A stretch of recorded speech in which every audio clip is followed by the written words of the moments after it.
हमारे पास बैठे हैं पामिस्ट। अब आप हम फैसला नहीं कर पा रहे कि शहर किसके पास जाएगा।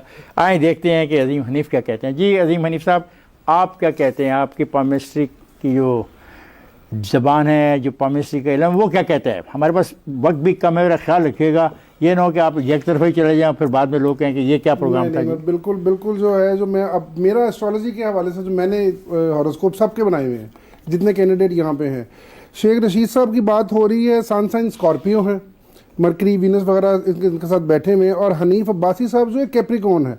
और एक बड़ी इंपॉर्टेंट बात है कि इस दफ़ा 3 कैप्रिकॉन, शहरियार रियाज साहब और गुल साहब भी कैप्रिकॉन बन जाती हैं, मून साइन। इसलिए कैप्रिकॉन की इस वक्त क्योंकि सैटर्न बड़ी अच्छी पोजीशन में है, और जहाँ तक फैसला ये बात हो रही है कि शेख रशीद साहब और नून लीग का, जैसे मैंने कहा कि इनका वोट डिवाइडेड है, पीटीआई का और शेख रशीद का, तो इसलिए मुझे एस्ट्रोलॉजिकली जो नज़र आ रहा है वो हनीफ अब्बासी साहब का सैटर्न कंजक्ट है। जो इस ज़बान को थोड़ा समझते हैं, फॉलो करते हैं एस्ट्रोलॉजी को, उसमें बताऊँगा इनका सैटर्न कंजक्ट है, जिसको जुपिटर की ट्राइन आ रही है।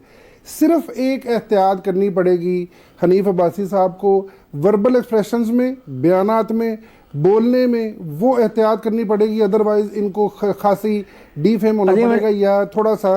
अजीम, ये आपको कैसे अंदाजा हुआ ये जो वर्बल वाली बात की? ये सितारे बताते हैं ऐसी को बात? जी सर, मरकरी के साथ इनके बैड प्लैनेट बैठा हुआ है और इस वक्त शदीद बुरी कंडीशन में है, और ये जो अगले 10 दिन है, 12 दिन है, इसमें खासी बयानात पे एहतियात करके चलना पड़ेगा।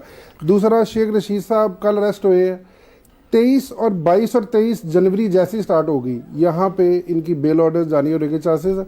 ये दोबारा वापस आएंगे, सारा काम करेंगे, हर चीज़ दोबारा पॉलिटिकली एक्टिव हो जाएंगे।